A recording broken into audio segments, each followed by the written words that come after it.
I am sitting down here with Mr. Nathan Down. How are you? I'm good, Jesse. How are you? I'm pretty good.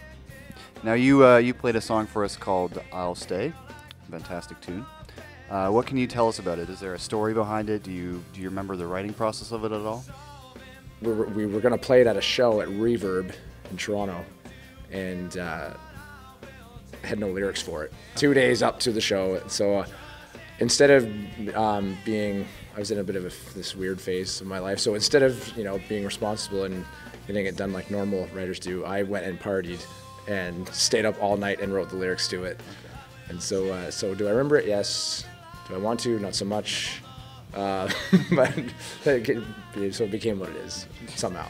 Your music covers a lot of different styles, I think, within the rock genre. I mean, there's a more aggressive, maybe humorous song like Pony, and then there's Since the Time I Met You, which is very introspective and very heartfelt, I think. Do you consciously try to do that? I mean, when you're writing, do you tell yourself, okay, I've done this before, I have to work in another direction now? Like, even if it's good, you have to... Oh, I do that all the time. That's all I do. Yeah. I can't. If I feel like I've done it before, I sound like myself, or I sound too much like someone else, scrap. It's done. I have to. I will. So I don't just crank out songs. I could crank out songs, but a lot of them would have a lot of similar things flowing through them. And they do. They still have to in order to be cohesive on a record. Yeah, it would be impossible, right? I mean, for a single person to be so different that they would just write something different. Yeah, I mean, you could do it, and there's people that write all sorts of different styles that aren't necessarily performers, but they just write a lot of different things. For me, I have to perform it, and it has to come across to the audience as something that's true and real. And if I'm just bouncing all over the place, and it just doesn't gel. So, but at the same time, I have to feel like I haven't done this before, even like kind of lyrically. If I feel like I use the same words, or if I'm using the same chord progressions or things like that, it really bugs me. So I have to get away from it, and thus the record goes, has that kind of feel to it. And what did you grow up with? I mean, what were you surrounded by in your home environment? Do you remember listening to music as a kid? Yeah, it was all pretty much country, like old 50s country, Louvin Brothers. That was my dad's favorite. He'd come home from work and grab his guitar and start singing songs.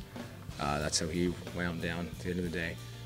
And then then babysitters started coming over. And they started bringing. And now there's this here, and now we're making tapes from the radio. And I remember my first mixtape being like something from Madonna, Lucky Star by Madonna, and then followed by like Legs by ZZ Top or something like that. And then some band Autograph, whatever. This was just all over the place. Yeah. So I guess from the country stuff, it was more a lot of pop, right up until I was 13. Like I had the most ridiculous, like Whitney Houston and Billy Ocean and Samantha Fox. Kind of ridiculous stuff, but stuff that like teaches you how to write it. But it does, because that music sold a lot, and and along with the really simple way that old country is put together, it kind of taught me that melody is what's important. Now you have an album out called Never Forget. Can you tell us about the recording or writing timeline of it? Like, how long did it take to put together? Jeez, I think Never Forget is about 13 years old. I've had that song for a long time. Very long. And it just I just kind of compiled for Never Forget. It was just taking songs that were the best songs that I've written over the last 15 years, and because it's my first real effort of getting something out there, so I might as well pull what I feel is my best at the moment. And fans all over the world can just pick it up no matter where they are. Yeah, yeah. So we don't have to worry about targeting our promotion right now. We will once we get the whole plan in, because we're doing this through our own label and everything, just really independent.